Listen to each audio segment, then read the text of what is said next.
Hi, I'm Trevor Anderson. I realize that after 30 years of being in the fitness and performance and wellness and sports world, I've never formally introduced myself. So here I am, Trevor Anderson. A lot of people know me as TA, a lot of people know me as coach, a lot of people know me as Two Claps, but that's not who I am. I'm Trevor Anderson, a husband, Trevor Anderson, the father, Trevor Anderson, the son, Trevor Anderson, the man of God. And I truly do want to do everything that I can on this earth to be successful for my family and for everybody that I come in contact with while I'm here. I'm going to be 50 years old this year, and I've done it all. I still have a lot to do, but I've done so many things. I have played two professional sports. I have educated all over the world in fitness, performance, health, wellness, athletics. I have had the opportunity to serve in my church. I've had the opportunity to help people of every single age get better every day. I had amazing parents that have brought me along through childhood into adulthood. My mom is the most wonderful person in the world, and she still encourages me every day. My dad passed on in 2009 from lung cancer, and he has had the biggest impact on my life than any human ever has. You can see that come out in my parenting with my boys. And I'm very proud of what my dad gave to me through the years. You know, thought about making this video for a long time because, people see you from the outside in and they think they know who you are because they see you on Instagram or Facebook or maybe even in the front of a, camp, you know, clapping your hands. But at the end of the day, I have a purpose, I have a passion, and my heart is to serve, and my heart is to make sure that I'm everything I can be to and for my family. We've had a lot of things happen over the last couple of years. For those of you all who don't know, my son Brian was diagnosed with leukemia in February of 2024. The strongest person that I know is Brian. He went through all the chemo, he went through the radiation, full body radiation. He went through a whole bone marrow transplant, with which my wife, my amazing wife Amber, was the donor. So she actually gave birth to Brian twice. Successful bone marrow transplant. And all the while, Taj, my younger one, was sitting back, just grinding away, working hard, playing for something bigger than himself. My perspective has shifted. My perspective has changed over the last couple of years here. I used to really want to, get attention, positive attention, but I wanted to get more popular on social media and wanted to get more popular in the fitness and education world. I wanted to get more popular in the sports world. I've trained the top athletes of every sport, from Hall of Famers on down, from Super Bowl champions and first round picks and Heisman Trophy winners to World Series champions, batting champions, stolen base champions, gold glovers, all stars, Hall of Famers. I work with NBA all stars and Hall of Famers, run their basketball camps, and really just been able to participate on the floor with them as an athletic individual who can hold his own. Work with the best golfers in the world, PGA Tour players, LPGA Tour players. I've worked with sports that you didn't even think of, like figure skating and NASCAR. I've done a lot of things. And at the end of the day, what really drives me is my family, my love for Jesus, and education. And I'm never going to stop educating. I'm never going to stop being a teacher. And the main reason is because I'll always be a student. You know, people have known me through the years, and I've been a competitor, played pro football, played the amazing sport of slam ball. And slam ball was the best thing I've ever done in my life, not just because the sport was so fun and I was pretty decent at it, but because of the platform that it gave me to be able to reach the masses, to reach kids, to reach people in the entertainment world. Slam ball opened me up for opportunities to broadcast, do color commentary on ESPN, to travel to China, to travel to Italy, places that I might have never gone without slam ball, and be able to create a worldwide influence. Football took me to a lot of places, and although it never really panned out, I got into the locker room in Cincinnati for a cup of coffee, over 20 years ago. But I didn't make it for a reason. And I got close enough to taste it, but didn't quite do enough to be able to make anybody's roster. And that's okay because that's part of my story. Part of my story is what I wasn't able to accomplish on my side so that I can help other people be able to accomplish it on their side. I've been able to help so many young people get from high school to college to the NFL. So many people get from high school to pros in the younger divisions in baseball, ultimately getting to the big leagues and even winning World Series. I had kids that I trained back at IMG, several years ago that were young golfers, young aspiring golfers, 15, 16 years old, who several of which are on the PGA Tour right now. I've seen people's dreams come true. And what I ultimately realized is that that's actually my dream coming true. My dream coming true is being able to help others' dreams come true. Do I want more for myself and expect more from myself? Absolutely. But one thing that I have to realize is that it's not my timing. It's not my timing at all. This is God's timing. And I'll be 50 years old this year. 50 years old is a badge of honor. 50 years old is a huge accomplishment. I don't take it lightly, and I don't think it's just another birthday. It's a milestone for me, but most importantly, it's a milestone for my family, and it's a milestone for those around me who are paying attention to anything that I'm saying or anything that I'm doing. I don't eat perfect. I don't train perfect. I don't do things perfect. I'm a work in progress just like everybody else is. I'm trying to get better every day, just like everybody else is. But I'm here to tell you that that's constantly a process. Progress is a process. And it's a process that I'm constantly trying to reevaluate, that I'm constantly trying to reignite, and that I'm constantly trying to make sure that I rearrange to create the best scenario for myself to stay consistent. Because at the end of the day, getting better every day starts with consistency. I'm so inspired by my son, Brian, the fight that he's had in and out of the hospital, in and out of the cancer treatment centers, in and out of the infusion centers. And what he's done now is he used that time in the hospital to completely create our Better Everyday Foundation, which is just a tremendous organization that we finally got our 501c3 nonprofit foundation status. And we're going to be able to help people going through cancer and challenging situations in the hospital by providing the help and the care and some of the items that they didn't know they needed before they got to the hospital. We're also going to start that with outreach and events and things of that nature too. So we're very excited about this opportunity. But Brian is my inspiration as it relates to looking at him and knowing I have no excuse not to get better. A little bit more about me. I grew up as a multi-sport athlete.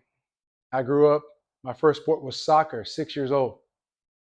From there, I started to create athletic opportunities for myself in other sports.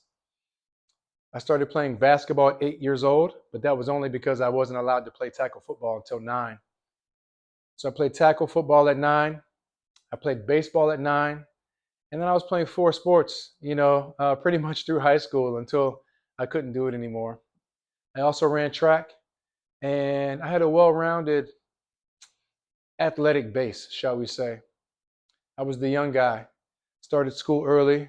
I was 16 years old my entire senior year of football in high school.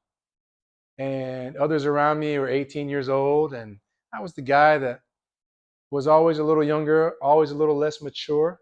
I was tall and decently athletic, but it wasn't enough at that time for me to earn a college scholarship and go on and do amazing things in college. So I got to UCF after graduating from high school and I went to work. First started working at Champs Sporting Goods because I wanted to be around sports. And then I started working as a valet parker. I worked valet running up and down the streets of Orlando night after night after night, and I couldn't afford not to. I also feel like that working that valet job gave me the athletic foundation that I would ultimately use to play professional football. Running quarter mile at a time as fast as I could, because the faster I ran, the faster I got back, the more tips I got. So I was hungry for it and I needed it. So I ran the streets all night and went to school all day, put myself through school. My parents helped when they could, but at the time they couldn't really help me much either. So, but they did support me and they gave me the opportunity. Matter of fact, they gave me one of their two cars to take to college so that I can drive back and forth to work, leaving themselves short. So, but for me, what I started to realize is that all of this was building my character along the way. And that character stayed with me. I learned how to work hard. I worked every odd job from fake perfume, walking up and down the streets of Orlando selling fake perfume. I think some people bought it from me because they felt sorry for me. I worked for temp agencies where I remember handwriting vouchers at AirTran Airlines for everybody that had something to complain about. I was handwriting vouchers for them, answering the phones and listening to their complaints. I learned customer service there. Walking down those streets with that fake perfume, I learned humility.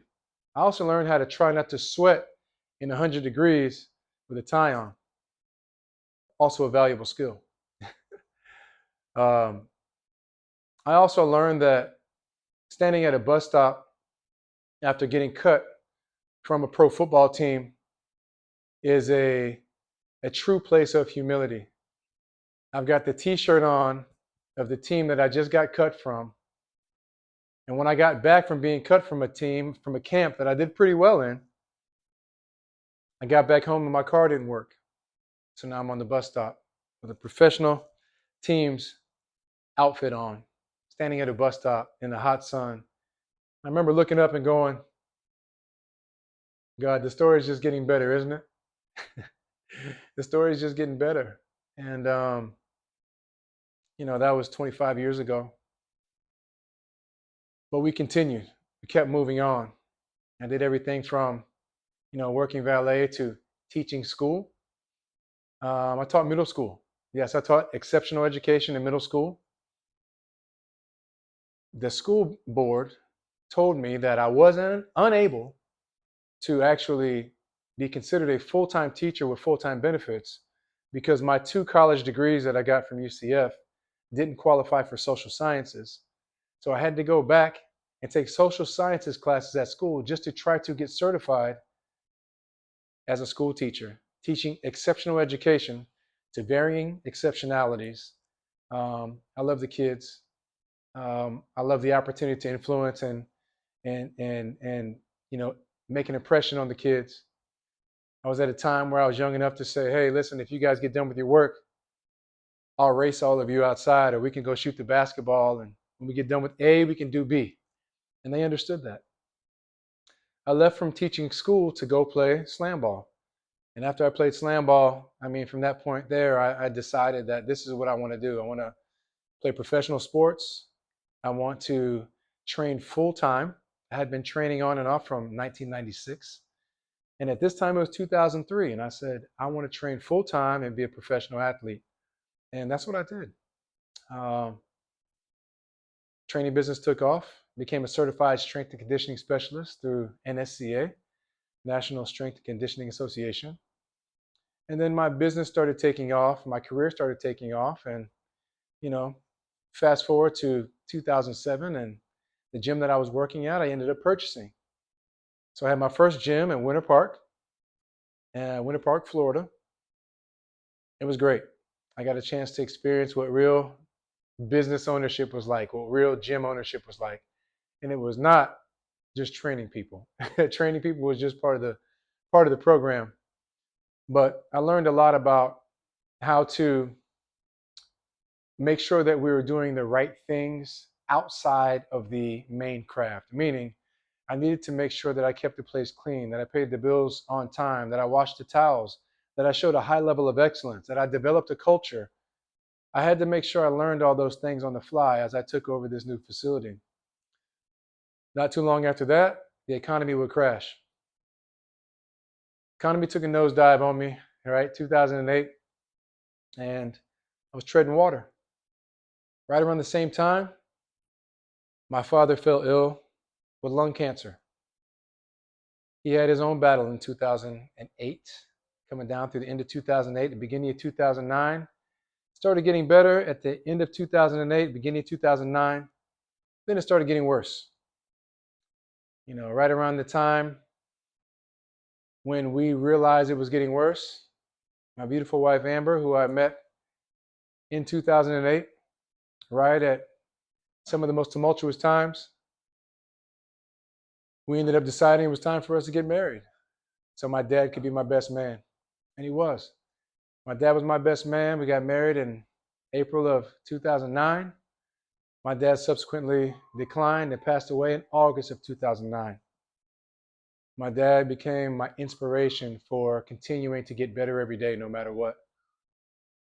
Fast forward, working at IMG, I got a chance to be with my dad and by my mom for those last months and those last days. And then once I had that great experience at IMG, great opportunity to spend time with my family during those tough times, I decided I was going to move back to Orlando and really dig my feet into the golf world. And I wasn't neglecting my multi-sport background or all the different, professional athletes of different sports that I trained, but I knew it was very important for me to make my impression in golf. Mr. David Ledbetter, it was just such a blessing in giving me the opportunity to do that and run his golf performance and be the director of golf performance at the Ledbetter Academy at the world headquarters. And then the golf piece took off from there. And, after a few years, I realized I needed to have a facility that I need to be able to put my imprint on for every sport that I do, including golf. And in 2014, we opened up the Better Everyday Performance Institute.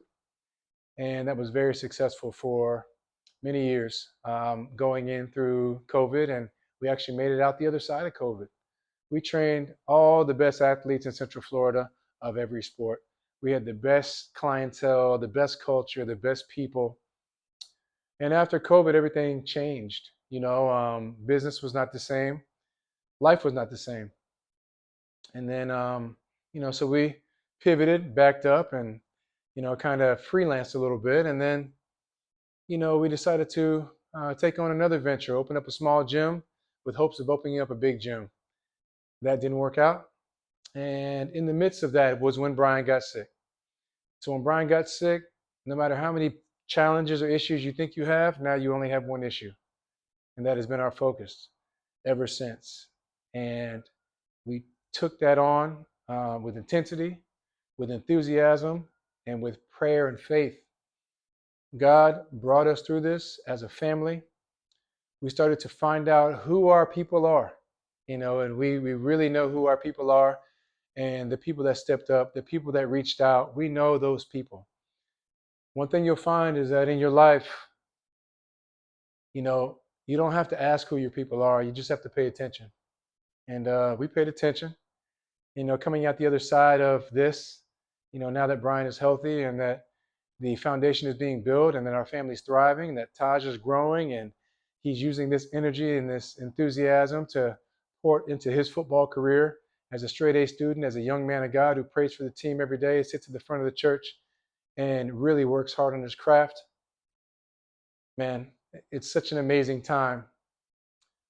It's a long video, but I realized I never really told a story. And this is just still even just part of it. But I don't need everybody to understand the reason why, you know, I do the things I do the way that I do them, and how I do them and all that. That doesn't really matter. But what does matter is that there is purpose, there is meaning, and there's reason for every single thing that I do.